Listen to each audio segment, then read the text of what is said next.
Hey guys, welcome back to my channel. আজকে নিয়ে এসেছি তোমাদের জন্য একটি ছোট্ট ভিডিও। সেটি হচ্ছে ভগবদ গীতার ৩য় অধ্যায় অর্থাৎ কর্মযোগ। তবে শোনো, অর্জুন কহিলেন, কর্ম হতে জ্ঞান সেও হলে জনার্দন, তবে কেন ঘোর কর্মে করেছি পীড়ন?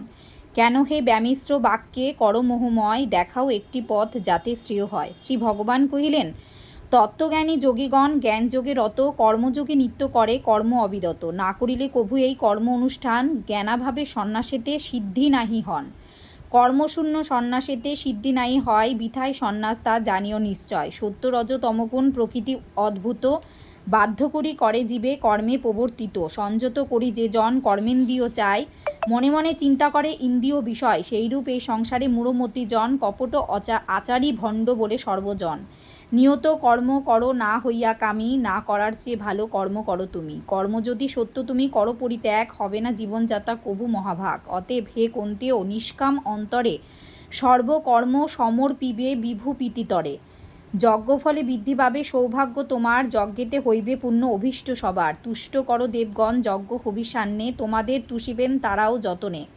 যজ্ঞে তুষ্ট হয়ে যত দেবতা মহান, অকাতরে ভোগ্যবস্তু করিবেন দান। এইরূপ লোভিহেন দেবদত্ত ভোগ, দেবোদ্দেশে নাহি দানি যে করে সম্ভোগ। বাস্তবিক চোর সেই মূঢ় সেই জন, শ্রেষ্ঠ বাক্য ইহা পার্থ করহ শ্রবণ। অবশিষ্ট যজ্ঞই যে করেন ভোজন, সর্বপাপ মুক্ত তিনি সাধু মহাত্মন। যজ্ঞ হতে হয়ে থাকে মেঘ ধনঞ্জয়, কর্ম হতে সমুৎপন্ন যজ্ঞ সমুদয়। ব্রহ্ম হতে হয় মূল কর্মেরও উদয়, পরমাত্মা হতে ব্রহ্ম জানিও নিশ্চয়। অতএব সর্বব্যাপী ব্রহ্ম যেন তাই প্রতিষ্ঠিত রয়েছেন যজ্ঞে সর্বদাই। প্রবর্তিত কর্মচক্র সংসারী যে জন, অনুষ্ঠান নাহি করে কুন্তির নন্দন। ইন্দ্রিয় শক্ত পাপাত্মা যে পাপ জীবন, ধরিয়াছে বৃথা পার্থ পরাণ সে জন।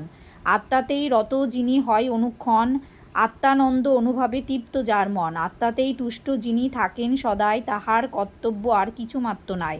অনাসক্তভাবে কর্ম সম্মুখ সাধন, অতএব করো তুমি কুন্তির নন্দন। করেন নিষ্কাম কর্ম সাধন যে জন, অবশ্যই সেই জন মোক্ষপ্রাপ্ত হন। কর্ম অনুষ্ঠান করি জনক প্রভৃতি করেছেন সিদ্ধিলাভ, শুনো মহামতি।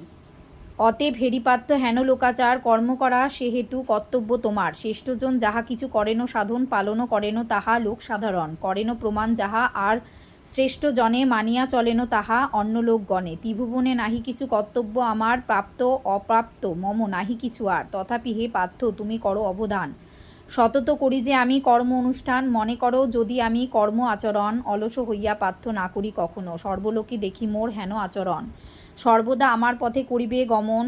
যদি আমি নাহি করি কর্ম, এইভাবে বিনষ্ট হইবে কর্ম সমুদয়। তবে বর্ণশঙ্করের মূল আমি হইব, আমি যে প্রজাগণে পীড়ন করিব। কর্মেতে আসক্ত হয়ে অজ্ঞানীরা যত, হে অর্জুন করে থাকো কার্য সেই মতো। করিতে স্বধর্মে রত সর্বসাধারণে, সর্বদা করিবে কর্ম আপনার মনে। অনাসক্ত জ্ঞানীজন ঠিক সে প্রকারে করিবেন সদা কর্ম এভব সংসারে। প্রাকৃতিক গুণে কর্ম সম্পাদিত হয় সর্বভাবে সুসম্পন্ন, শুনো ধনঞ্জয়। অহংকারী মূঢ়চিত্ত হয় যেই জন, আমি কর্তা মনে মনে ভাবে অনুক্ষণ। গুণকর্ম বিভাগের তত্ত্বজ্ঞ যে জন, গুণরাশি গুণ মাঝে জানি অনুক্ষণ। না করেন মহাবাহ আত্ম অভিমান, পরম বচন শুনো অর্জুন ধীমান। আমাতে অর্পণ করি কর্মসমুদয়, আমাতেই রাখি মন সকল সময়। আমা কর্ম করিতেছ ভাবি নিজ মনে, হে অর্জুন রত হও এবে তুমি রণে। মম বাক্যে শ্রদ্ধাবান দোষ দৃষ্টিহীন, এই মতো অনুবর্তী যারা অনুদিন। কর্মবদ্ধ হতে তারা বিমুক্ত নিশ্চয়, পরম বচন শুনো ওহে ধনঞ্জয়। আর যারা নিন্দা করি এমতো আমার, অনুষ্ঠান নাহি করে কখনো তাহার। সর্বজ্ঞান হারা সেই মূঢ় অপণ্ডিত, হতবুদ্ধি বলি তারে জানিবে নিশ্চিত। আপন প্রকৃত বশে জ্ঞানীয় সতত, স্বভাব সদৃশ্য কর্ম করে থাকে শত। প্রকৃতির বশে যদি চলে পানিগণ, কি করিবে তবে আর ইন্দ্রিয় শাসন। ইন্দ্রিয়ের অনুকূলে অনুরাগ যত, ইন্দ্রিয়ের প্রতিকূলে বিদ্বেষ সতত। জীবের পরমশত্রু উভয়ে যখন বশীভূত না হইবে তাহারা কখনো। অর্জুন কহিলেন, পাপেরত হতে ইচ্ছা না করি অন্তরে, তথাপি সেই পাপে মানব কার্য করে। নিয়োজিত বলা দ্বারা হয়ে যেন কার, বলহে মুরারি এই শকতি কাহার। শ্রী ভগবান কহিলেন, রজগুণ জাতকাম অতীব দুর্জয়, কামে বাধা পেলে হয় ক্রোধের উদয়। মুখ্যপথে কালসত্য কামরিপু জয়, পাপ পথে মানবের সদা আকর্ষয়। ধূমে আচ্ছাদিত রয় অনল যেমন কলঙ্কে আচ্ছন্ন থাকে যেমনও দর্পণ, জরায়ুতে আবেষ্টিত গর্ভ যথা আর কামে আবরিত তথা জ্ঞান অনিবার। এই কাম মহাশত্রু জ্ঞানীদের, তাই হে অর্জুন মনে রেখো এ কথা সদাই। ইন্দ্রিয় সমূহ আর বুদ্ধিমন্ত্রয় কামের আশ্রয় ক্ষেত্র জানিবে নিশ্চয়। ইহাদের দিয়া জ্ঞান করি আবরিত, করে সদা প্রাণীগণে মোহে আচ্ছাদিত। শ্রেষ্ঠতর দেহ হতে দশেন্দ্রিয়গণ, ইন্দ্রিয় হইতে শ্রেষ্ঠ সকলেরও মন।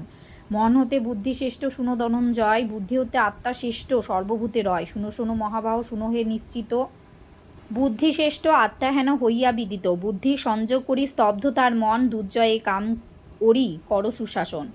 কহিলাম কর্মযোগ সরল ভাষায়, পদ্যছন্দে রচে শশী তৃতীয় অধ্যায়।